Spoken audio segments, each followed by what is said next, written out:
Radio Free Skaro!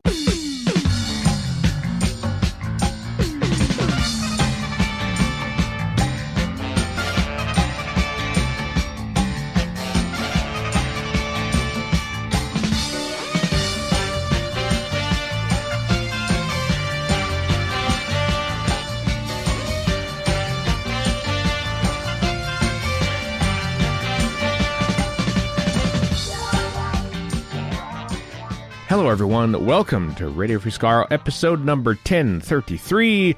I am Stephen in Edmonton. Warren in Vancouver. And Chris in Edmonton. Warren's back. Hello, Warren. Hello, hello. Warren was in Mexico City. Yes, I was. It was a good time. I highly recommend a visit to Mexico City for all you fine folk. Oh, wow. Yeah, as I was saying before we started recording, I did not realize I knew it was not a small city population-wise, but wow, that is massive. Oh, it's huge. I've always known it to be like the biggest city in the world. It was big, and then like Tokyo took it over. I don't know what the history of populations are, but I have to think Mexico's like second or third in the world or something like that. A couple of notes about that. Right. Yeah, it's kind of like Tokyo in a way. Like a friend asked me, who lives down there, she asked me what I thought of description of it. And I said, it's like LA, but nice. But it's also kind of like if LA and Tokyo got mushed together because like Tokyo and other cities, like Cairo's like this too. If it's big enough and packed enough, you just find little corridors that are shops. Like people find the most ingenious ways to get stuff into places, right? And it's got a lot of that. Like you'll just find neat little places here and there that like, oh wow, somebody managed to figure out a way to make this corner into a store or something, right? Or perhaps it started up. It was that, and then the city grew around it sometimes. Like Cairo is kind of like that. Exactly. It's an old city, so yeah. Mexico City is apparently fifth overall, just behind Sao Paulo. Although I was there at the best time for pollution, apparently, but it was way less polluted than the last time I was. Like I was there when I was 24, and it is just nice to like. I'd never been anywhere except the States and Canada at that point. And it's nice to have traveled around the world since 30 years later. You're like, oh, I can actually appreciate the city a lot more than I could as a 24-year-old. Yeah. 24-year-olds know nothing, Warren. It's true. Nope. They don't. Well, you said the listeners. Yeah. You went to a bunch of museums, you said. So that was my first day, yeah. Most 24-year-olds aren't necessarily thinking museums. Well, they're too cool for museums. Not like us 50-year-olds. You want to be cool, kids? Be hep. 50. Yeah. We're hep, man. Including the use of the word hep. That's right. I understand, Warren, that you listened to our Trivia Mr. Fibulator Yes, episode. I did. And yelled at it. Oh, not yelled at it. Yelled at it in my mind on the plane. Just got accosted on the plane. Sir, you're being a little loud. Can you calm down? Why are you yelling about the Zygons? Who the hell is the Zygon? Shut up. Is that terrorist? What is going on? Well, I guess they kind of are. Yeah. They're talking about the end of time again. Well, yeah, you did do a lot of end of time talk. Well, listen, that's what I randomly drew the question, the categories without really reading the questions, so we'd all be surprised a little bit. And there's, a little too much end of time talk of that, I have to admit. But one thing I was weirdly reassured by was the fact that it didn't take me being there for you to be a complete jerk. The jerkosity didn't go down one bit. Not a bit. See, it's nothing personal, Warren. It's just who I am. So, all right. Does that make it very good. Does that make it better or worse, Warren, to know that you're not special to him? Better. You are nothing to me, Warren. Okay, all right, fine. 20 years that's really not tearing me apart. You are nothing. Well, that makes you a raving egomaniac, and we've already got one of those down south. So. As we talked about before recording, and as was said on that episode, Warren, you are definitely, you know more than you think you do. Yes, Stephen would be the opposite of that. Yeah, I know less than I think, which is why I ask the questions. That's why you're a confident white male, the scourge of the universe. Damn right. Anyway, this podcast is about Doctor Who as, first off... Speaking of confident white male and female, and no longer white and male, but still confident. Anyway, I should mention first off, there's a whole bunch of Doctor Who audio. Coincidentally, there's a whole bunch of audio releases and stuff to talk about in the news when we already have like a pre-arranged interview with Michael Stevens, who is senior content producer at BBC Audiobooks, does all the Doctor Who stuff, has done for 20 years, amazing run. He's on the podcast a little bit later to talk about all the releases and everything else. And it's a fun chat. We had a good time talking about that earlier this week. I want to say Doctor Who, which of course is airing on Disney Plus. Which not in this house it ain't. Of course has come under fire in this past week for Disney in general for kowtowing to the Trump administration because the FCC decided to take to threaten Jimmy Kimmel. And so a lot of people are canceling Disney Plus, including Tatiana Maslany, star of She-Hulk. Like, yeah, she's going to be in the Avenger movie, so I'm sure Disney's over a barrel on that one. Yeah. So Canadian legend Tatiana Maslany. Yeah, Warren, you got rid of Disney Plus in your house. Well, let me give the background here. All So when I was down in Mexico, I'm assuming it was in Mexico, my card got compromised. And so I got an email from Scotiabank saying, hey, your card's compromised. So I had to do the thing where you cancel it and then get a new one. So then Disney Plus, and I'm making a list of all these guys as they say, hey, why aren't you paying us? Because my card doesn't work. Disney Plus said, can you find an alternate way of payment? And I'm like, or a better idea, why don't I just get rid of you? Because of what you've done. Right. So, and I just want to say, like, I've got nothing against Jimmy Kimmel. This is not about Jimmy Kimmel to me. This is about the overall idiotic kowtowing and bootlicking. And I actually said that in I clicked other and said, you bowed the knee to a tyrant, so you lost a customer. There's my $16 a month gone. But apparently they've lost $4 billion already. And we haven't even gotten to the parks and the cruises, which is where the real money is. So apparently Disney adults are turning against them over this. And so I would like to see them get spanked pretty hard about it. And if I can do my little part to do that. Also, there's no new Doctor Who to 2026. I've already seen Andor. What am I even sitting around on Disney Plus for in the first place? Good point. Yeah. 5 episodes. The War Between the Land and the Sea. Yeah. Andor. And I can watch those on perfectly legally on BBC via VPN. So I'll probably just do it that way. Mm-hmm. Yeah. Yeah. Andor, that show about standing up to, fascists. I know. Yeah. Authoritarians. Yeah. Sweet irony. Yeah. A lot of people are saying, hey, Disney, watch your own show, Andor. I find it how fascinating that from the time the Doctor Who deal was signed back in 2022, I think it was, or something like that, to now, it basically was under Bob Chapek to here's Doctor Who and Bluey, mostly Bluey. And then, of course, regime change by the time the thing's pretty much announced. And then now everyone's canceling Disney Plus because they're kowtowing to an entirely different presidential administration. And Michael Eisner coming out. I know. Saying his piece as well. And I've read Disney War. The guy is not a saint by any means, but he's not wrong about this. Yeah. I know. I mean, I didn't like him in Wonderful World of Disney. I thought it was too much there. No, I didn't. I'm like, who the hell is this guy? What's he interrupting my cartoons for as a child? But also, who thought Bob Chapek would come out smiling in this thing? Right? Weird. I know. The 6 glorious months of Bob Chapek that got us two seasons of Doctor Who. It's, yeah. Mm-hmm. It's like the Mal Young story all over. This is a veritable Sleto Gurgich. Or Slavko, what's his name? Slavko Klemke, from the CBC, for those that don't know. Yeah, Sleto Gurgich is an NFB animation guy from the 60s. I'm mixing things up. Slavko Klemke was the basically the head of the CBC in 2005 and championed Doctor Who being picked up for the year that there was no NHL season and thus no NHL playoffs, which is right around the time when the first Eccleston series aired. And it went great. Of course, it aired 10 days after the UK airing. They put a bunch of money into the promotion and everything else, and then he left the CBC, and whoever came after says, what is this Doctor Who thing? We're airing it 8 months later. I don't care about this, and that was gone. That's pretty much what Doctor Who and Disney was with Bob Chapek and Bob Iger. So, yep, it all depends on who's running the show, honestly. And how long for. Yep. Which also applies to the American government, so. Very true. We are learning that. I tell you. So, anyway, Turf and Surf, the last 5 episodes of the, but we're all happy that Disney deal's canceled now, isn't it? The last 5 episodes. I wonder if RTD is happy. I bet you deep down on principle, because he seems like a pretty principled guy when it comes to this kind of stuff. He probably is pretty happy. He can't say anything about it, but I bet you he's not 100% crushed over it. Yeah.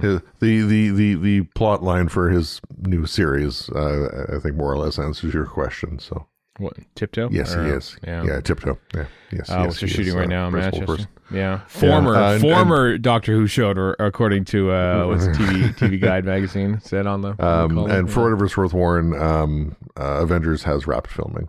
There you go. Well, so the endless post-production where they change everything around is to begin. I mean, reshoots and pickups and whatever, obviously are probably in the works. But yeah, they've shot their 14 days of principal photography to work around all the CG battle scenes that they've shot 3 years ago. Change the title again. Forget about Doctor Doom. We need Andy Warhol Mysterio from the 60s Spider-Man cartoon. That's the main villain. I will take no one else. Okay. You do that. Cram it in. I'm sure you can. They can do it. They can do it a week before release, Warren. They'll cram it in. I'll make my own version where I just like crudely cut him out of a 60s cartoon and just paste him over top of Doctor Do. Oh, when's that coming out? Is it coming out May next year, that thing? Well, they're saying it's May. Remember every Star Wars movie was supposed to come out in May, the newer ones, and they always came out in Christmas, which I had no problem with. It was fine as a Christmas movie, but that was a big deal at the time. No, did it kick down? I don't remember. All three of them got kicked from. No, I'm talking about the new Avengers thing. Avengers, I see what you're saying. Avengers, please, Avengers Robert Downey return, please come to see our movie because we're taking this multiverse makes no sense. Please, we brought him back. He's coming back. Don't mention Kang or the war. Don't mention that at all. I did once, but I think I got away with it. You see Sylvester McCoy? Sylvester McCoy, by the way. I did. The Jimmy Carter of former doctors right now, and that he's awesome. Because first off, he was in the Ukraine, oh wow, a few weeks ago or months ago, when it was for a con, for a convention, basically to support war-torn Ukraine, and then he's in the streets marching against Trump being there because Trump visited the UK, of course, over the past week. And there's what I love though is that I think kind of like that infamous clip of somebody doing a streeter and running into Henry Winkler and not realizing who he was. Yeah.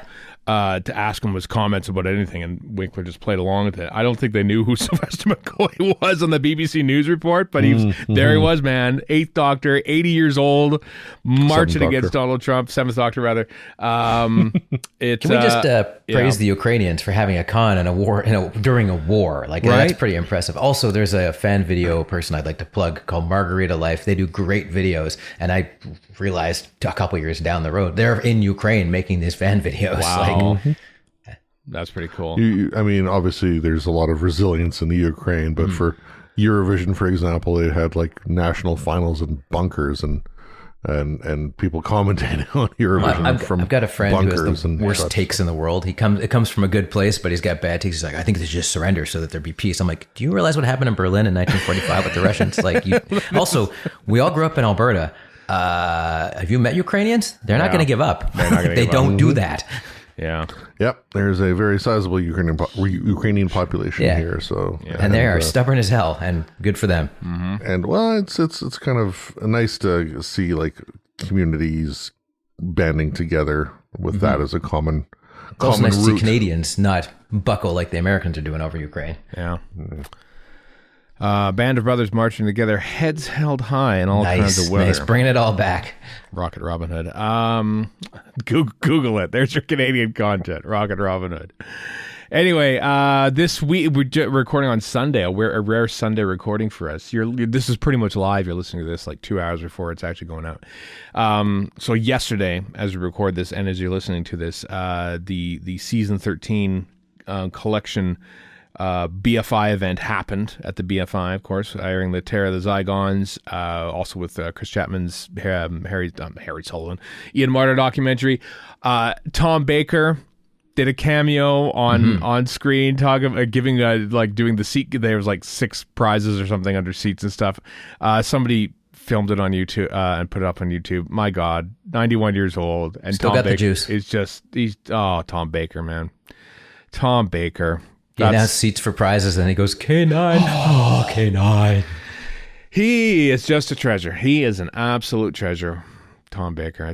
I was watching on the YouTube channel, the official BBC YouTube channel. I just like sat. Usually, don't watch like the live streams because they do like live streams. Here's this week it's this thing, and it's kind of cool for people to latch onto it. But it's been 10 years since Series 9, Peter Capaldi's second season. And I've landed on it, and I ended up watching like half an hour worth, and I was like, Peter Capaldi. But then I saw Tom Baker, and I'm going, Tom Baker.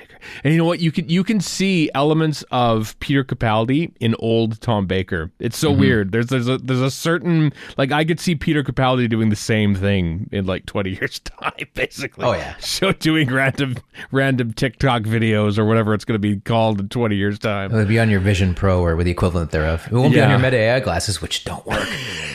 Don't they work? Oh no. They had that demo, and it was not a bit of a disaster. Which is, I guess, you didn't bring enough masculine energy to that, Mr. Zuckerberg. Oops. Oh, I better cancel my pre-order of those 3 different goggles that I have. I did not buy those. Bet. I did not buy those. Anyway, looked like a fun event. The official release date was also announced, or at least shows up on Amazon, October 20th in the UK now. The Season 13 collection will show up. It'll be still January 26th or 4th, which is your birthday, Chris? Sometime in late January is when it's showing up here in North America. So 3 months. That's not too bad, I guess, right? In the grand scheme of things. We've had worse. Yeah, Anyway, it's all coincidental because we're going to do an episode.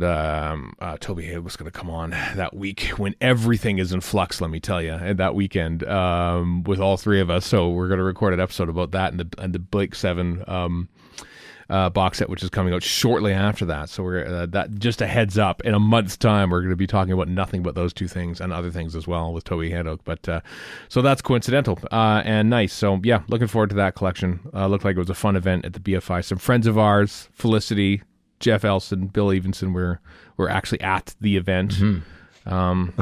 People not ordinarily resident in the UK who happen to be there for didn't fly over. Obviously, lots of people we know were there in general. Yeah, that's true. They flew over there to see the Shutigawa play and other things, and just happened to be there for the. Whereas I, a nerd, would go over there for the BFI event, and then find other things to do. Like, there's a big. Would you find other things to do, or would you just replay the BFI event in your mind? I would probably. No, you just go to the McDonald's by Victoria Station. What kind of weirdo would do that? I mean, what kind of weirdo would do that? Just because it was in the Sandbaggers in 1970, whatever. Visit Sandbaggers locations. Yep, I'm gonna do that.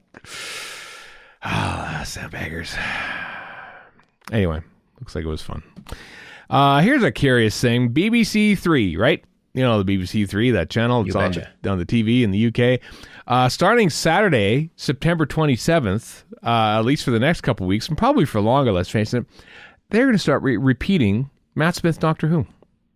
Nice. Repeats. Yeah, BBC repeats. Good old-fashioned Doctor Who on the TV. How about that? Yeah, it seems odd they're starting with Matt Smith, but more proper. I'm not complaining. No, I mean, it's HD. It's all HD, so at least that's, that might... That's true. That might be an underlying factor for sure. I mean, it's a completely different broadcast ecosystem, but I do remember a lot of British people getting their first introduction to Doctor Who was those reruns they would play of like all first... going up to the 5 Doctors, I think it was. Right. Yeah. A lot of people remember that at the time. And this is different, but some kid's going to see Matt Smith stuff and go, hey, this is great. Yeah. Stuff like you're alluding to, Warren, like 5 Faces of Doctor Who. That's what I was thinking of, yeah. Were very, like, they were non-standard special event type things as well. So this isn't quite the same thing, but it still kind of serves the same purpose in a way. Oh, yeah, for sure. Oh, no. I mean, it would still be kids watching TV on a Saturday night, which how often does that happen nowadays? Well, probably not, yeah. Yeah, but... I mean, it also, some people sort of speculate that it's just like sort of laying the groundwork for like, hey, maybe we're just going to start airing old episodes of Doctor Who on the BBC now. What do you think of that? While we wait for new episodes, here's 15 seasons worth of other episodes, starting with the 5th. But, it's a property they own, and filling airspace is always a challenge. So, I mean, you've got a something like Doctor Who that's been around forever. Everyone knows it, so you've got a built-in audience as well. So even if it's the kind of thing where people are flicking channels and like, oh, Matt Smith, and hang out and watch it, like, if you're changing channels and you come across Goodfellas, for example, it doesn't matter where you are in the film, you're probably just going to sit there and watch the rest of it. I'm watching it tonight. Yeah, Warren's watching it tonight. My sister's in town, and we both love Goodfellas, so we're watching Goodfellas. That's true. Warren told me that was today was no, it was Chris told me. Chris told you that, yeah. One of you told me before recording. Dog Day Afternoon. Dog Day Afternoon, 50th anniversary of the release of Dog Day Afternoon. So yes, I'm going to watch Dog Day Afternoon, obviously, tonight.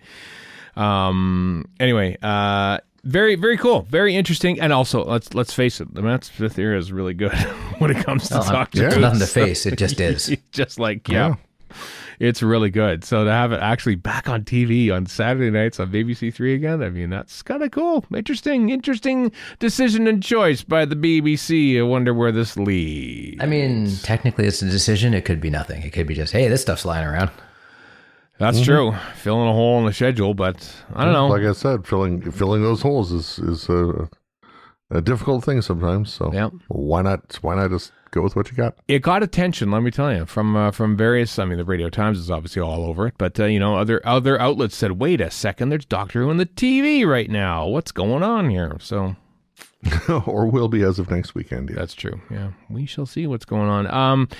Let's talk this. So, there's a whole host of audio stuff to tell you about, but there's some other merchandise as well. So, the folks at Master Replicas have a 1/6 scale 15th Doctor statue, not an action dolly, Warren. Not Big Chief either. They went under. This is I want to read the disclaimer. This is an art piece intended for display. It is not a toy. Warren actually says Warren in the disclaimer. The hell with that. And is not suitable not suitable for anyone under the age of 14. Insofar that they'll probably throw it around or something or use it in their TikTok videos. But there's the 15th Doctor giving a thumbs up, and he's got his I guess we'll call it his standard costume, the one that is the more marketable costume, because they needed to give him a costume to market. The long leather coat, basically. The long leather coat one, and he's giving a thumbs up and stuff. So you can get it. 207. Is that 207 American? I wonder. I don't know. It's pretty good. It's not Big Chief level good. I mean, it's not bad. I think it's pretty good. No, it's not bad. It's pretty decent, but it's a Big Chief was just, well, that's why it probably went under, because they made insanely detailed, excellent things that probably were undercharging for, frankly. Yeah, maybe that's why. Even at the god-awful prices they were charging. Yeah. Anyway, but there have been other, the statue is in scale with Eagle Moss's mega statues, and it's perfectly displayed alongside the other Doctors, including the 4th and the 10th. So have they made the 4th and the 10th as well? Is that what's going on here? Is that what I'm led to believe? I guess so, yeah. I guess so. We haven't looked into that much. We do lots of research on this podcast, but not for that. Only ever in the moment. Only ever. We're a very ephemeral podcast, as if you haven't noticed. But lazy, I think, is the word you're looking for. That could be it. Yeah. That is links in the show notes. So if you want to get that, they also do a whole bunch of others, like Star Trek figurines, and there's a whole bunch of stuff on this website. So yeah, there's some Battlestar Galactica stuff from the old series that. And now we're talking the proper series. I am definitely enamored with. Damn right. New series as well, but like an old school Cylon Raider, like that's pretty sweet. Yeah, those are the best. Those big shiny chrome robots. Those are the best.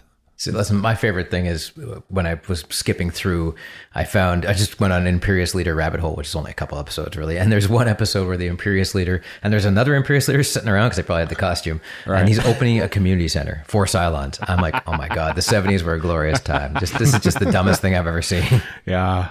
So don't get me started on the 1970s war, and we'll be here forever. No, I won't. Yeah. Instead, I will tell you about the Meep.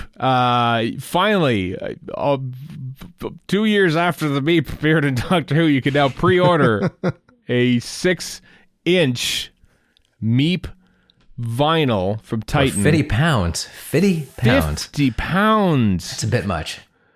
It does seem a lot, doesn't it? It does seem like a lot.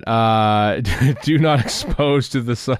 Oh, I see the Merp turning road. I get you what's going on. There's a little joke in there. Anyway, these will also launch at Gallifrey 1 2026, which is interesting. But 50 pounds That's for a lot vinyl Meep. Huh. Seems like a lot. But who are we? Who are we to say that? One of us just went to Mexico City. That's true. Where things are a lot cheaper, actually. Yeah, so that's true. So. To be fair, it looks really cute. It is cute. It's nice looking. I just wouldn't blow 50 pounds, because God only knows how much that is in Canadian dollars. Like these days, like 90 or something. $70. I don't know how much. The exchange rate is horrible. Yeah. So there you go. Great on the cusp of a trip to the UK. Oh, awesome. Yeah. Good planning. That's true. Yeah. Oh well. Yeah, Chris is going to be in the UK. Had some crazy recordings over the next few weeks, kids, just to keep you updated. Where news might break, and we won't talk about it because it'll have happened like 3 days after we record an episode. But we never miss a week on this show. We never do. But we will miss the Meep. We won't be buying the Meep, I don't think. Yeah, I think I'll pass on the Meep. That will remain unbought. Let's talk about character options Meep. Does such a thing exist yet? And if so, why not? Come on, this is a gimme. It's right there, right? Did a Meep exist for character options? I don't. I mean, maybe. I don't Well, remember not just that. They could do a set like with the Roth Warriors and the Meep. Maybe the Meep spaceship. If we were in charge of character options, Wasn't there like a preview of a toy thing in London where they did show prototypes of this? Rings a bell. Pretty sure there was. Yeah, it rings a bell. If we were in charge of character, there would be It would go out of business tomorrow. But That's true. We would be producing way too much, but there would be monthly releases at the very least, and there would be so much classic stuff. You would be able to fill. You would have a set for every single story of Classic Who within like 3 years, guaranteed. That would be the first. Oh, absolutely. The first like thing. The entirety of the Sand Miner crew would be definitely and their own play set that only I care about. Exactly. Which several outfits for Toos. Oh yeah. Shut up! Don't question me on this. Just let it happen. It'll be fine. Yep. I've just texted you guys a link, but yeah, there's a 14th Doctor and Meep Vortex Edition figure. Okay. We thought so. Yeah. There we go. So there are character options already with that. Which is good. We trusted that we they withdraw our scolding for now. Absolutely, yeah. But I mean, character option still has yet to like provide. Do they have Quarks? They might have Quarks, but Chumblies? Do they have Chumblies? I don't know. I've got a custom Chumbly sitting right on my shelf of Doctor Who nonsense over here. What about Mandrels? Where's our Nightmare of Eden play set? I do have a little statue guy of that. That's those. Were they Eagle Moss? I can't remember who made those figurines. Yeah, Eagle Moss was. And then I definitely have a Mandrel of that. And I have a Mandrel of a War Machine. And I believe, what was the first one? The Quarks? I think I had one of those guys too. Quarks and a Croton, I think you have too, yeah. Anyway, our email, character options, if you want further ideas for play sets. After we've half slagged you for no reason. We have dozens to send off if you have, like, literally, Yeah, we need the Mestor play set. Where's our twin dilemma play set? Where is that? Including a bunch of the little eggs. Yeah. I mean, they're twins. You just need to make the same figure twice. Come on. It's right there. Yeah. It's so easy to do. You just like copy and paste, and you got the twin dilemma for no reason at all. Yeah, what would Hugo Lang in a Los Angeles hotel room. And then you'd have the FNS door. All right. That's just gone on. It's going down a dark path. I'm not coming. Now we're going to move on. Now we're going to talk about a whole bunch of Doctor Who audio stuff. I think I already mentioned some of this stuff in the interview, so we'll talk about it now because it'll seem like canonical. But Doctor Who, The Vampire Plants and Other Stories, the Doctor Who audio annual, which Michael Stevens talks about a little bit in the interview to come, is coming out on December 4th. A bunch of crazy things. I like when they sort of like do audio versions of like, weird 70s Doctor Who annual kind of things, which is kind of what this is. The unabridged audio is coming out, as I say, December 4th. Also, The Mind Trap by John Peel is an even one that Michael Stevens talks about. That's coming out January 1st. Probably January 1st, New Year's Day. I feel like Amazon might be wrong on that one, but Amazon's often wrong. Just feels weird. What a weird. Also, I can't read Vampire Plants without seeing it as Vampire Pants, and I want to hear that too. Yeah, Vampire Pants, baby. Yeah. And also, Michael Stevens talks about this too, but Starflight, Doctor Starflight, which is the first Doctor audio original. It's by Paul Hayes, of course, who wrote the brilliant 2 nonfiction books of The Long Game and Pulled Open, about the making of basically the new series and the old series. 2 great books, and this is his first venture into dramatic prose writing. So that is coming out in March from BBC Audio. Big Finish, as you know, they have done a lot of audio stuff, and they have chosen this week to release and announce a billion things. Oh, tons. Yeah. But the lost audio of Alexion is written by Robert Mukherjee, who Tom Spilsbury interviewed in Doctor Who magazine a couple issues back. That is now out. Do you want to overanalyze the cover art? There's not much to analyze. There's like some interface stuff and Syl and Ace and some bugs. Big bugs on the TARDIS. Yeah. Big bugs on TARDIS. And looks like a couple of eyes toward the bottom, at the bottom. Oh, there are another bug eyes. I can't really tell. I think they're bug eyes. They're kind of like probably. Yeah, a little bit like that. So there'll be bugs. If you don't like bugs, might be. You won't see them. It's an audio play, so. But there'll be a lot of chittering, probably. So it could be. Yeah. Well, it's out now from Big Finish. There you go. from Lixion. Listen, don't believe our hype. Get it yourself. Out now is the Master exclamation point part 3 with Eric Roberts' wonderful silver-haired Master and Paul McGann teaming up. Very suave hairdo. Yeah. He so looks like a sleazy LA producer, which is not a million miles from Eric Roberts. I think it makes him a great Master. The Master, that kind of Master, is underexploited, let's say. Yeah. This is part of the Epic Dark Trilogy saga as it reaches its explosive conclusion, and that's out now. So, with Paul McGann and his New Zealand sailor's jacket outfit, because he wore it at a convention thing. And this is my new outfit. And this is okay. Paul McGann decided on a new outfit, and that's it. So we got to make that canon now, and so they did. Well, that's good. So why not? I know.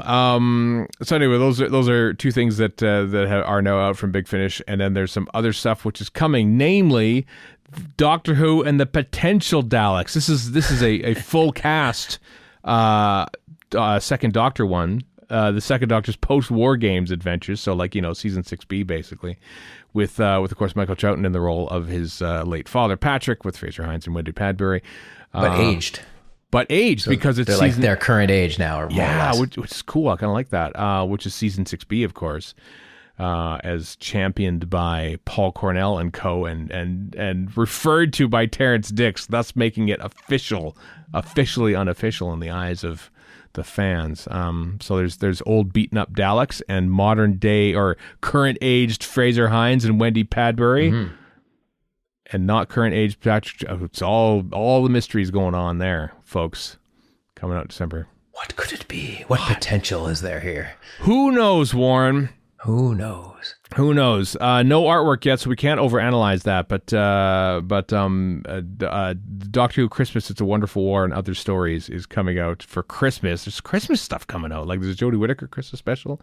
Anyway, Michelle Gomez is in this, and that's always a good thing. So Delightfully batty. yeah, love Michelle Gomez. She was in Doctor Who as Missy. She's very good in Doctor Who. She was in that.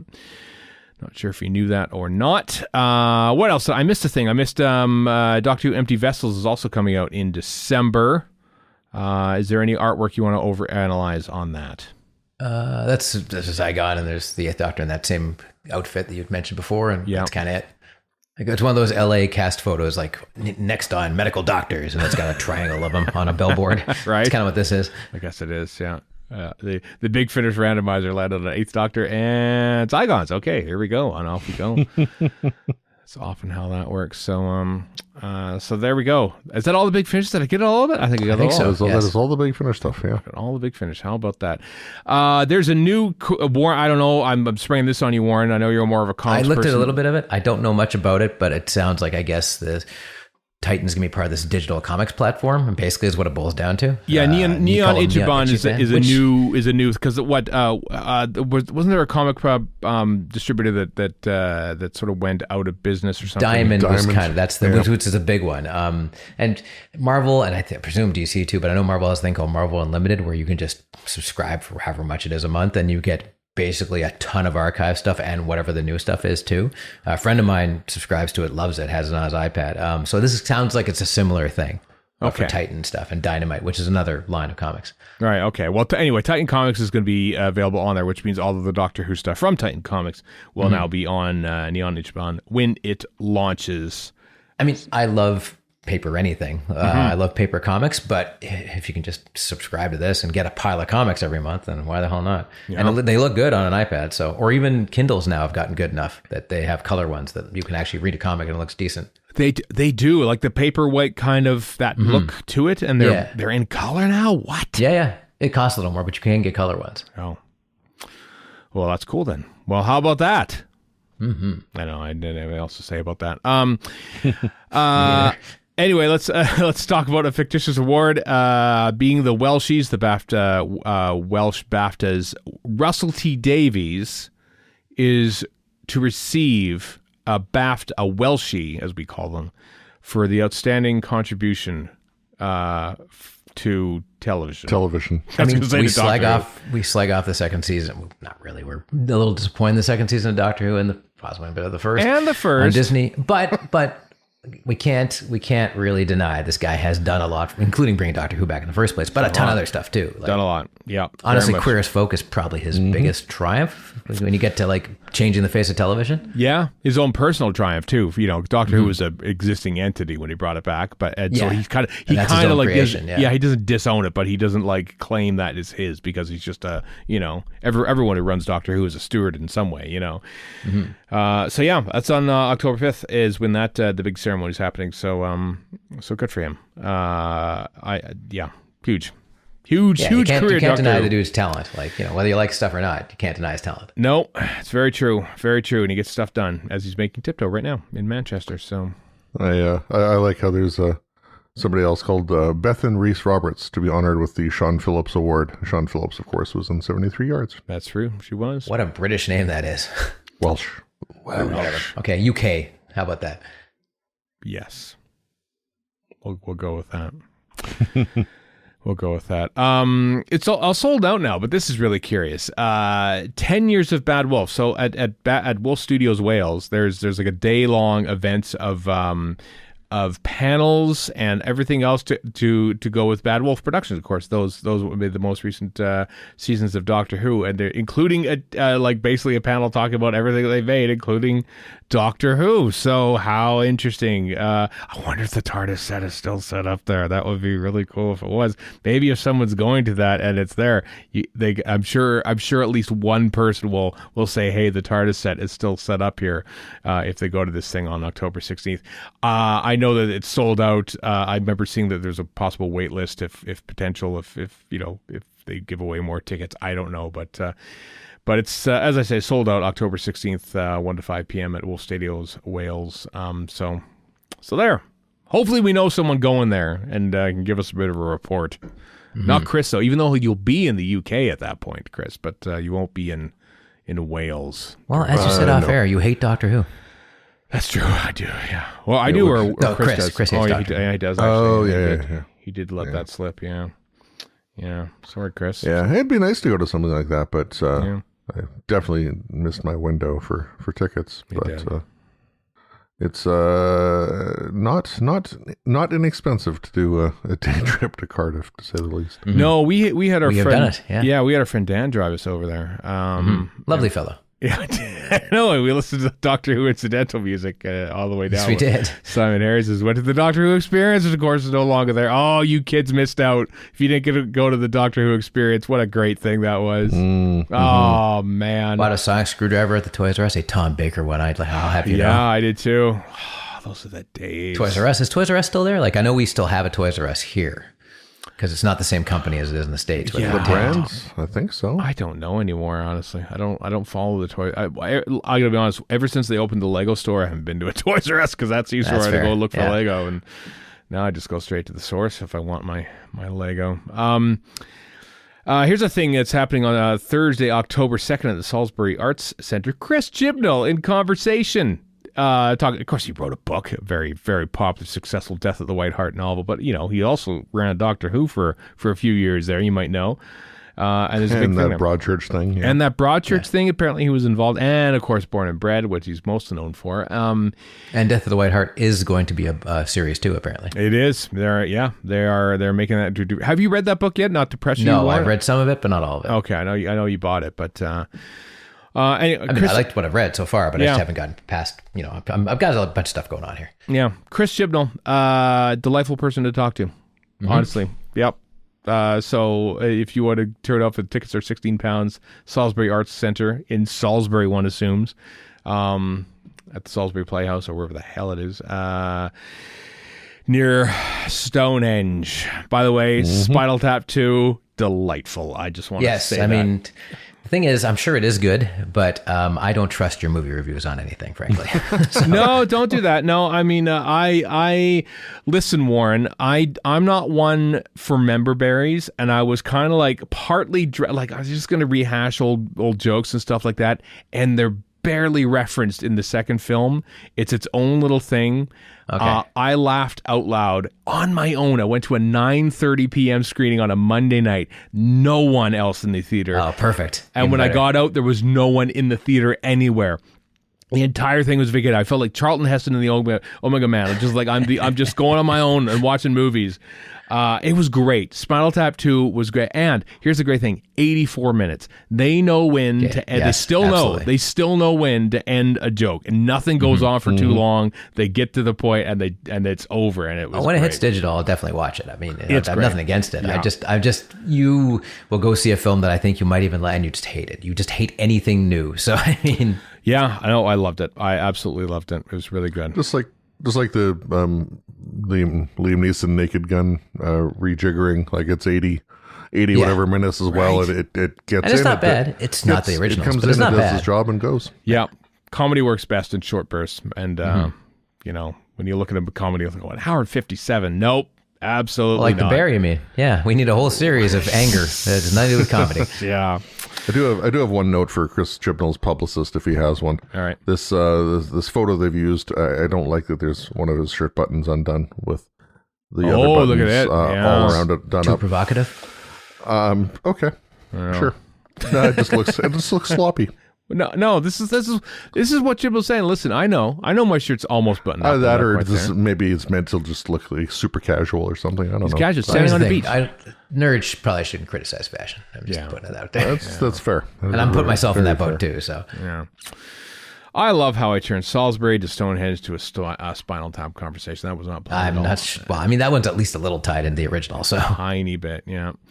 Anyway, Chris Chibnall, live in conversation, Salisbury Arts Center, October 2nd. Tickets still available, potentially. Is that it? Are we done? Is that it? Comic-Con museum thing. I didn't open my link for that. The Comic-Con, there's at the where is this happening? Is at the Comic-Con Museum was the big the Doctor Who exhibit. Yeah, it's where there's a day of things on Saturday, October 18th, with a couple of panels there. Wibbly wobbly, timey-wimey, religion and history in Doctor Who is one of the panels, and science as the Doctor's companion, history of innovation in Doctor Who. So a big Doctor Who event happening there. I wonder if our good friend Heather Berberet, who of course lives in San Diego, will be there for that. I don't know, but wouldn't be surprised though. Yeah, tickets are there. Tickets are available free with museum admission, or $30 probably if you don't go to the museum for that. So there you go. All right, that's it for the news. Here, though, we talked about BBC audio stuff earlier in this episode. Here's a whole conversation about it and the history and everything else that goes into it with Michael Stevens, senior content producer at BBC Audiobooks.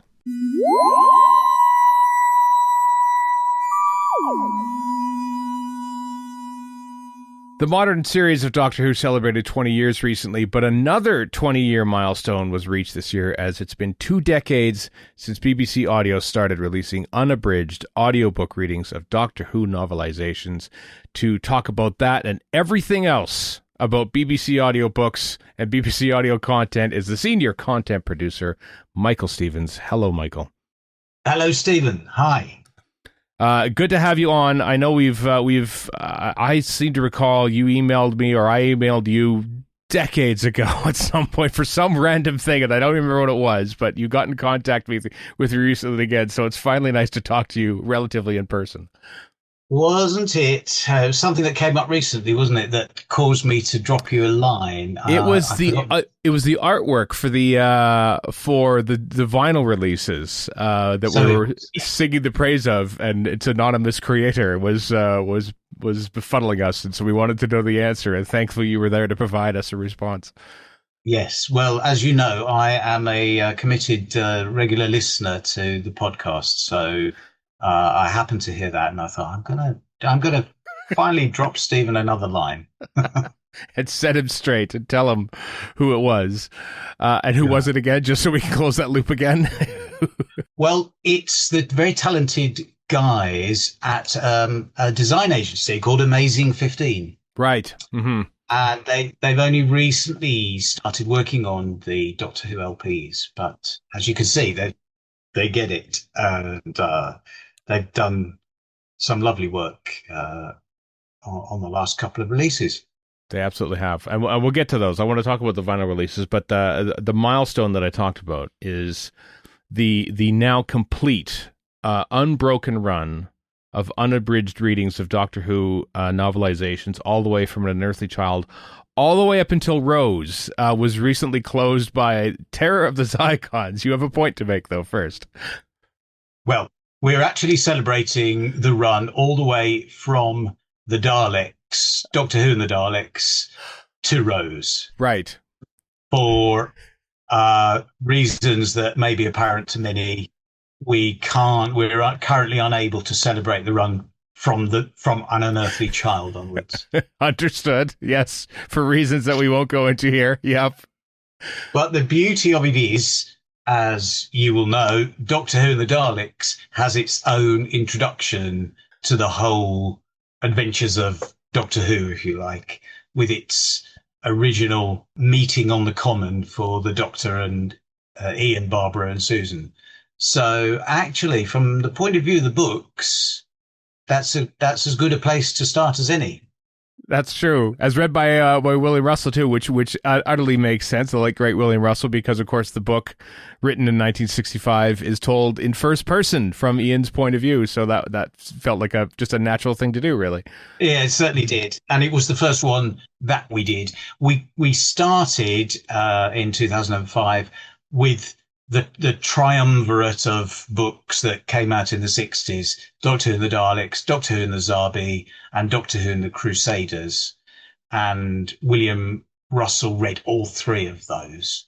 We first put them out in a lovely metal tin. I mean, this shows it was back in the halcyon days when audiobooks were considered to be physical media rather than digital media, which they're more usually associated with these days. But yes, we had this beautiful illustrated tin called Travels in Time and Space, and it had those three books on CD, and that's where it all began. Right, and it obviously recorded several over the last 2 decades, and then the final one is curious to me, just because it seems to be the last line of everything. I think it was the last official DVD release too, which is Terror of the Zygons, aka the Loch Ness Monster. Why did that one finally be the last one to cross the line in this run? Well, it wasn't, as I know some people have speculated, that we were doing what the DVD range had done. It was less planned than that. It was just that a few years ago, I reached a point where I thought, we will be coming to the end of the range. It would be really nice to finish with one of the vintage titles. And we'd done most of the early books we did do in the early stages. Mm-hmm. We just hadn't done Doctor Who and the Loch Ness Monster by the time that I had this thought. So I thought, right, I'll sort of put it aside so that we can not quite come full circle. But, you know, there's something special about those early years, isn't there, in the target range? Both in terms of the titles and also the artwork, you know. And I don't know, what was it? What was your experience with the target books in Canada? Did they come over quite soon after we had them? My own personal history, I read some in the library. I distinctly remember reading the Target novelization for, I think it was the Target, maybe it was the Pinnacle Books one, for Genesis of the Daleks, and I think I read the Three Doctors. And then, oddly enough, it was the Pinnacle Books version of Day of the Daleks, with its wildly inaccurate cover of a unit space cruiser and gorillas on the front and weird-looking Daleks. And I think actually that incorrect cover with the space cruiser, because of course I was into Star Wars at the time, actually lured me further into Doctor Who. A mistake, maybe more of a Doctor Who fan. But we certainly had them. I remember buying Black Orchid as my first ever novel that I bought, and I never had heard of the story. And of course there's no Peter Davison on the cover, so it was a wild new universe to me. So we had them. I don't know when they came out, but we certainly had them. I have got a Pinnacle associated story, actually. It was a rare mistake that we made when we came to record Doctor Who and the Android Invasion. I sourced the electronic script from a source I have of PDFs. Right. And when we recorded it with Geoffrey Beevers, I wasn't present at the recording, but once the title has been edited and sound designed, it comes to me and I listen. And I was listening. I think I was out on a walk whilst I was listening. And I noticed that he referred to, I think it was a phone booth in the village. What would the news agents be in American vocabulary? It was something like the drugstore or something Right. like that. Mm-hmm. And I thought that is odd. And of course, got home, checked, and discovered that the PDF we had used was actually from a Pinnacle version of the book rather than the Target book. And so we had to bring poor Geoffrey Beevers back into studio to re-record all those sections where the terms diverge for UK and US audiences. But that's the only time that's happened. Yeah. That's good. There were only 10. I think they only made 10 of them for the Pinnacle book. Yes. So, you lucked out, I guess, in many ways. Yeah. Thankfully, he didn't get to press. Right. But as you said, you close with Loch Ness Monster, as read by John Coleshaw, the wonderfully talented, the new voice of the 12th Doctor for Big Finish, John Coleshaw. Yes. Yes. I mean, how do you go about choosing who's going to read which book when it comes to these sort of things? Well, for the most part, I've always tried to choose readers who were associated with the TV story that the book is based on. And when we first started, that was, fairly easy to do because we had companions such as William Russell. We had Annika Wills. We still have Annika Wills, of course, delightful and one of our most popular readers. There's Fraser Hines, Katie Manning, Richard Franklin, now departed, Liz Sladen, similarly. So, yeah, I mean, ideally, we've asked a companion or a doctor, indeed, to read a book. Mm-hmm. So we had Tom Baker in the early days. He read 4 of them. We had Colin Baker, Peter Davison. We would then look to the guest cast of an episode. Mm-hmm. Very early on, I asked Geoffrey Beevers to read. And of course, you tend to look and see, well, are there people who already have audiobook experience? And Geoffrey was one of those who was an audiobook reader, as indeed was Caroline John. Mm-hmm. They were married. So, yeah, I kind of have always worked it that way. But there are periods of the show where, sadly, we don't have many surviving companions or doctors. And that's when we've sort of looked to bring in other people, but always trying to get people with a Doctor Who connection. Mm-hmm. And actually, John Coleshaw, who has become our joint most prolific reader, he's one of the rare exceptions because he hasn't actually been in the TV series. But he was so closely associated, in my mind, with his Fourth Doctor impression from the Dead Ringers radio series and indeed TV series, that I suddenly thought, wouldn't it be marvellous if John was able to read some of the Target books? So we got in touch and we met up with him, and he sort of explained what it was all about. And he said, well, yeah, I'd love to have a go. He hadn't read an audiobook before, but thankfully, from the very first one, which was Doctor Who and the Ark in Space, he turned out to be a really good reader. Mm-hmm. And so he's gone on to do many from all eras of the program. It's it's mostly actors. And I think you mentioned this in the email because, of course, Christopher Hamilton Bidby died recently, and he's like one of the few examples of the author of his own piece actually doing his audiobooks. He did one for Logopoulos and for Frontios. He did, and he was a really good reader.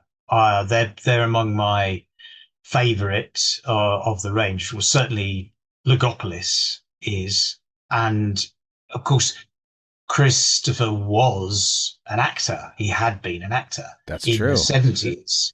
He had been a member of the BBC's radio repertory company, so he had a lot of microphone experience, and I think he suggested that he could read it when we contacted him to license the rights. I think he probably suggested. I don't remember now, but because I knew he, quite probably would be excellent, so we were happy for him to do that. And the other person, similarly, was Barry Letts, who reads The Demons, his own novelization of that serial. Mm-hmm. And Barry had also been an actor way before he was a TV director and then producer. And he gives a really lovely reading. He's very calming, actually. Uh-huh. If you wanted to a soothing few hours in Doctor Who land, then I recommend Doctor Who and the Demons. Yeah, I know. I've listened to Barry Litz's own audiobook of his autobiography, Who and Me, and it's such a relaxing listen. You're right. Yeah. Now that's actually one of ours, and that I think you've reminded me. I think that came before Doctor Who and the Demons, and Barry self-published Who and Me, and I saw it online and thought, wow, I'm fascinated. I can't wait to read that. And once I read it, I thought, well, we could do an audiobook. So I got in touch with Barry and said, would you like to read it as an audiobook, and could we publish it? And I think actually that was the start of our sort of relationship with Barry. Mm. And it was only after we'd done the audiobook several years later that Phantom picked up the rights to do a print version. I think that's how it goes. This is curious now. How is the, because you obviously do readings of existing target novelizations, but there's also original BBC audiobooks that start out as audiobooks. Like, they are audiobooks. They're not like an adaptation of a book or a reading of it. What is the process like? How do you sort of target what you're going to release in a given year, say? Like, is it going to be, how many audiobook originals are we going to commission and all? Like, I'm curious where the lines intertwine when it comes to all that. Well, that is always the fun bit, or one of the fun bits, is scheduling. But as the years have gone by, we have adopted a sort of a pattern of releases. So, as you say, we do what we call the audio originals, which are stories that we commission featuring any of the doctors and their companions, and they're single voice readings, but they're quite short. So they're 70 minutes long. So they go onto one CD, mm-hmm. and also released digitally. And we do 5 or 6 of those a year. So they tend to get spaced out through the year, roughly one every 2 months. And then with the novelizations, we do between 10 and 12 a month. So they have been for several years now. They've been monthly. Mm-hmm. We have the BBC Books tie-ins. So if BBC Books are publishing new novelizations, or if they're publishing original novels, we will usually do an audiobook version of that. Mm-hmm. So in that case, we follow them in terms of the schedule.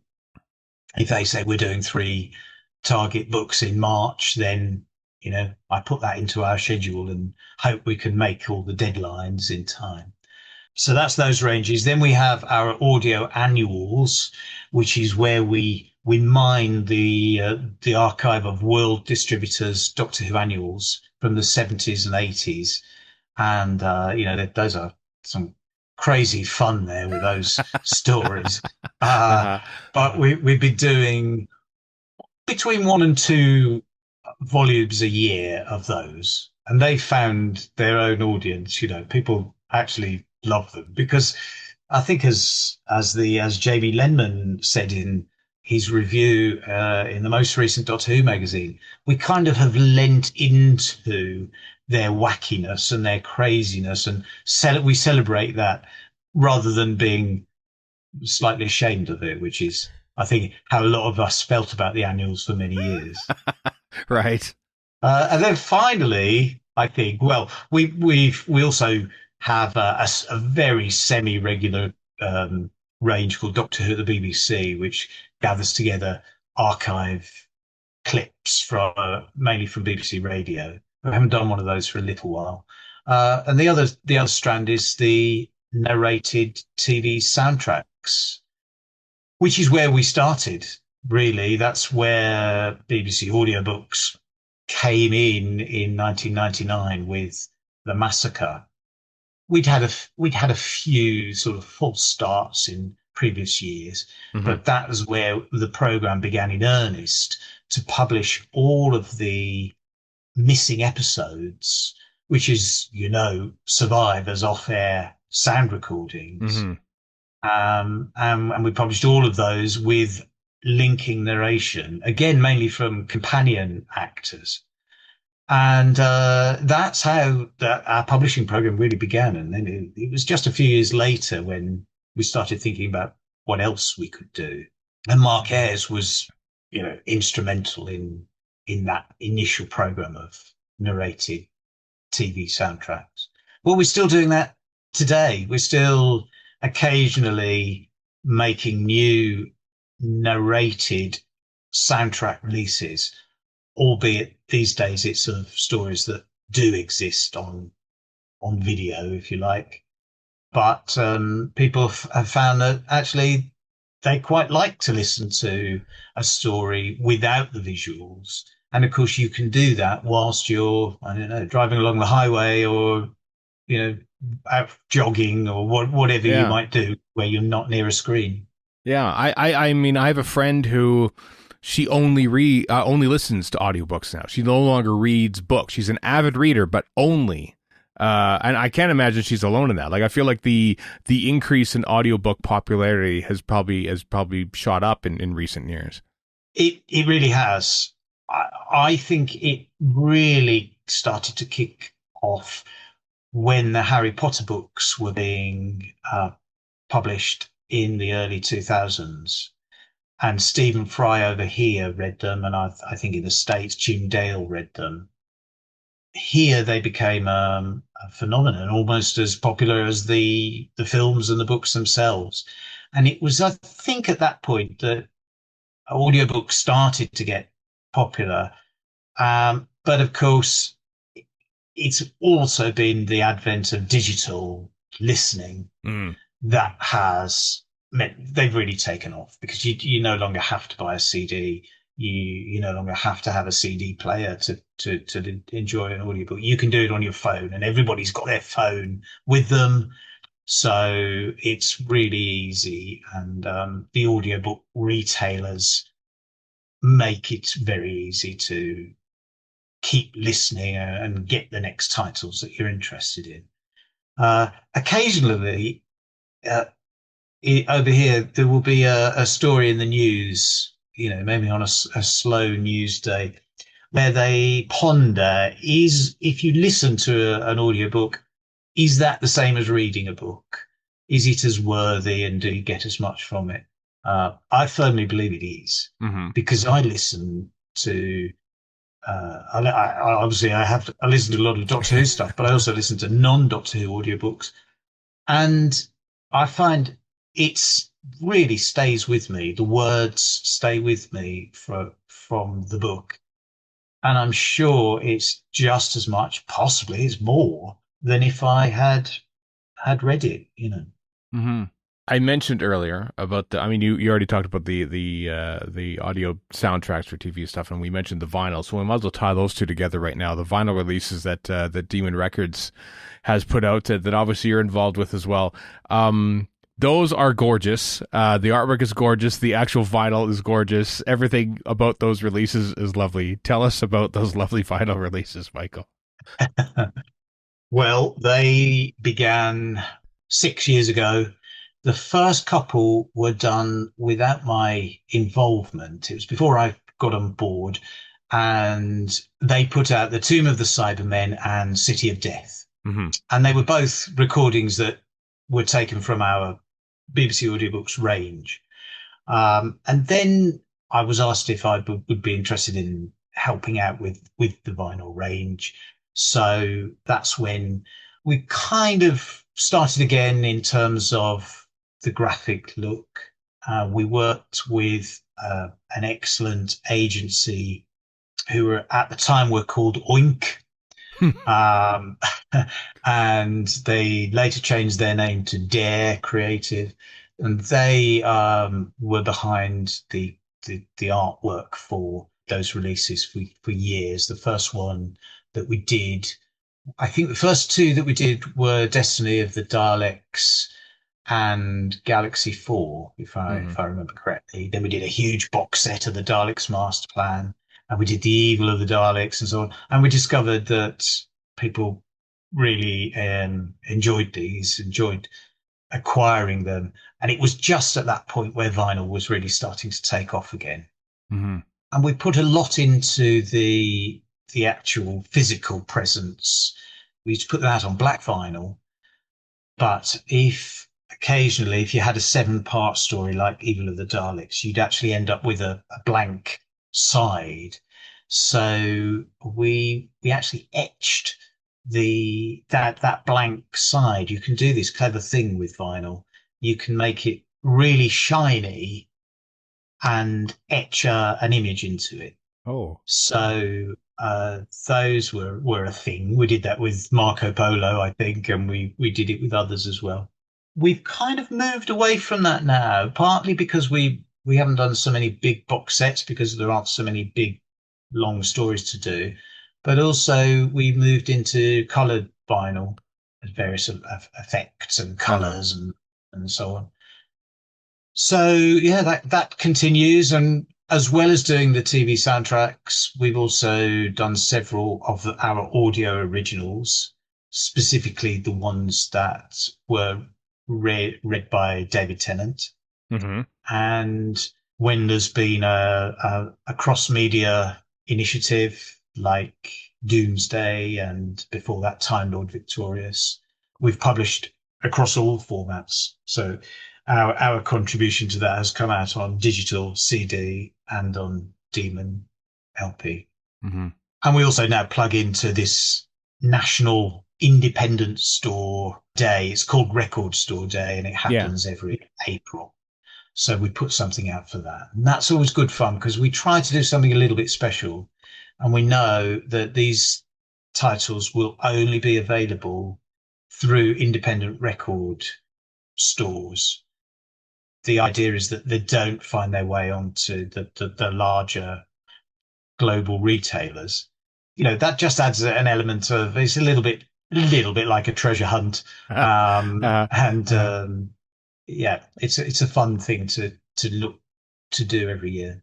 I also, you were talking about the Doctor Who annuals and making audio versions of those. I thought it was so curious when you came out with, for the probably around the 60th anniversary, the making of Doctor Who, of course. There's two different versions of the making of Doctor Who that came out in the 70s, and you decided to turn that into an audiobook. How was adapting that into audiobook form like? It took a little bit of thought, but it was eminently doable. I was able to do it so that we got the best of both worlds, because as you probably know, the first pressing, the first edition of The Making of Doctor Who came out in 1972, and it as well as recapping on all of Doctor Who lore and also some biographies of the characters and also the actors who play them, it went behind the scenes on the making of the Sea Devils, which I find absolutely fascinating because it was Malcolm Hulke's own script, And it's a really terrific insight written at the time as to how Doctor Who was made, both in terms of the scripting, but also in terms of what goes on in a TV studio and on location. So you get that with the first edition. And then by the time of the second edition in 1976, I believe Terence Dix took the lead in editing and writing that edition.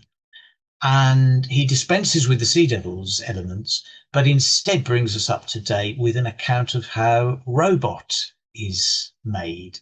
And of course, he is the script writer for Robot. So again, it's a first-hand account of A, how to write a Doctor Who script, and B, what it's like to go into the studio with it. So all of those are in our audio version. And there are lots of lovely pieces about the early days and the actors who played the Doctors. And I know to an awful lot of fans, certain phrases such as William Hartnell being a crotchety old man, they originated in the making of Doctor Who. So it's really nice to hear them revived and read by some of the cast members from the series, like Katie Manning, Louise Jameson, and so on. And it proved very popular. Yeah, I think in the same year we did The Amazing World of Doctor Who, which is the special annual that came out. And partly, the appeal of both those books is the cover artwork. Although when it came to the making of Doctor Who, we did something a little bit different. We used a different Chrysochilios illustration for the cover. But even so, the idea was to sort of evoke the spirit of nostalgia. Well, it worked out. It worked out really well, I thought. In the most recent Doctor Who magazine special was included for the print edition. Anyway, there's a 15 track CD, I think, of various clips from it. And there was in the actual Doctor Who magazine itself, there was your reasons for picking it. How difficult was it to pick a select number of tracks for a CD across 20 years of releases that you've been a part of? It was very, very difficult because there are over 160 individual titles. So I had to pick just 15. However, I was helped slightly because Marcus Hearn, who edited it, he explained that it was going to be the Gothic horror special edition. And indeed, largely skewed towards season 13, because we're all hoping that one day we will see that materialize on Blu-ray. So I therefore chose the clips that lent into the horror theme. Right. So that helped me narrow it down a little bit. But I also wanted to get as wide a spread of writers and readers as I could, and go across the eras as well. It was fun to do. We spoke just before recording. It's a very happy day at BBC Audiobooks because Doctor Who: Agent of the Daleks is shortlisted for a Speakies Award. Is that tell us about that? Well, it's really exciting. The Speakies are the inaugural awards, are also known as the British Audio Awards, and it's the first year in a long time where there's been an industry-wide initiative to select the best from the audiobook industry. And it's divided into categories, and there's a science fiction and fantasy category. So all audiobook publishers were invited to submit titles, and we submitted Agent of the Daleks, which is an audio original written by Steve Lyons and performed by Maureen O'Brien and Nick Briggs, who gives us the voice of the Daleks. Sound design is by David Darlington. And it's a really excellent listen.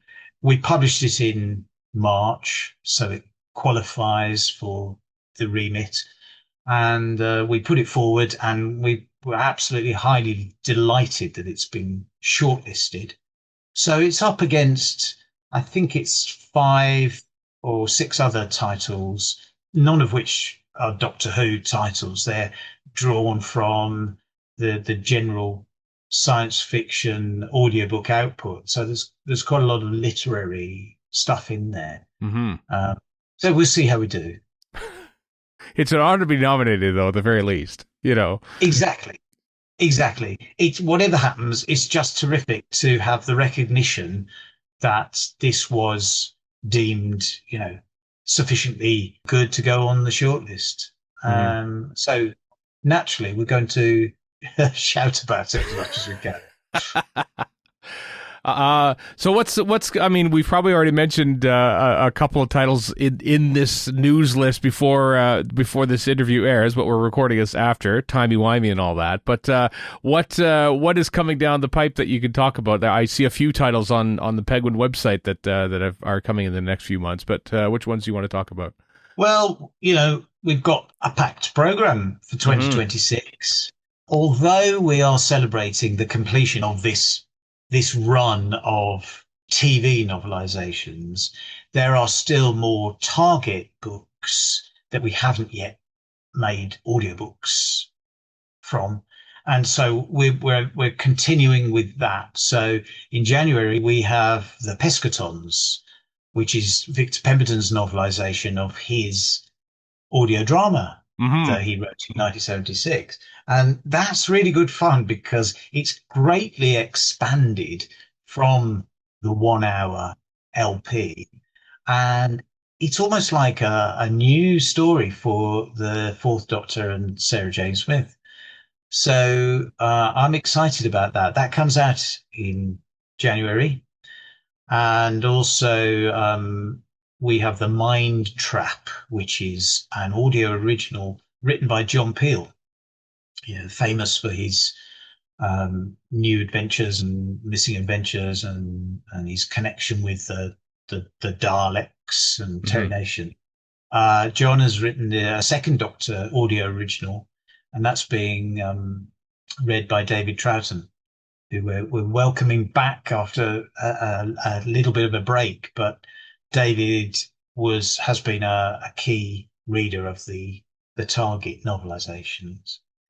In February, we have Caught in the Web and Other Stories, and that's one of the audio annuals. That's our latest volume of those. Whole roster of readers. We have Maureen O'Brien, David Troughton, John Coleshaw, Geoffrey Beavers, David Banks, and Nicola Bryant reading those.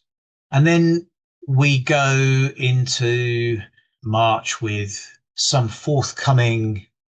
I can say this, can't I? Yeah, I can say this. We go into March with the new target novelizations that are being published by BBC Books, and they're all drawn from the modern series. So we have Aliens of London, The Impossible Planet, and The Time of Angels. And then we go on in that fashion, really. We've got Slipback coming down the line, Eric Saywood's novelization. Right. Yeah. Again, much expanded from the radio drama. We have audio originals from some new writers. Starflight is written by Paul Hayes, who many people will know from his terrific non-fiction books, Pull to Open and The Long Game. Yeah. The Long Game. Yeah. Thank you. Yeah. So he's written his first published fiction with Starflight, which is a First Doctor story. And we go on in that sort of vein. So we're publishing at least 2 titles every month.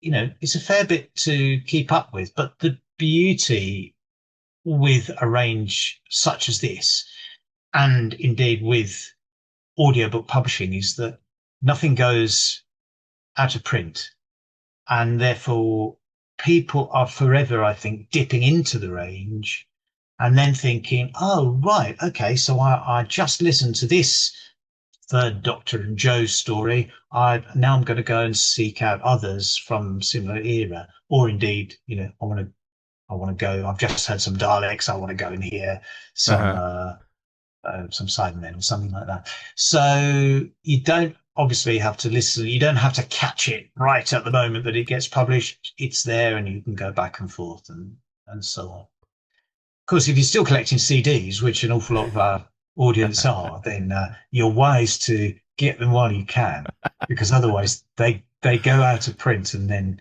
they start to fetch silly money on second-hand sites. Yeah, which is why I don't have the missing episodes, the lost TV episodes collection on disc, because they've gotten to be very silly in price, even though the audiobook versions are very good. Yeah, I remember that you're an aficionado of those for whatever reason. I think you do things with them, but for my own use. Yes, for my own use. Yeah. Oh, yes, for your own use. I know. Yeah, not to be distributed. Absolutely, which is great. Which is wonderful. Isn't it wonderful to have that resource? They're big CD sets, and it is the case now that the CD market is dwindling for the bulk of general audiobook publishing. It's all but disappeared. Mm-hmm. Doctor Who is one of the few things that bucks the trend, because fans such as us like to have stuff on the shelf, and if we've been collecting for so many years, we would quite like to carry on collecting and finish a range or whatever. Mm-hmm. Well, while CDs might be dwindling, I'm very glad to hear that your output at BBC Audiobooks is not, and that there's plenty of stuff to come, perhaps for at least another 20 years. That would be nice. Michael Stevens, a pleasure to have you on the show. Thanks, Stephen. Really nice to be here.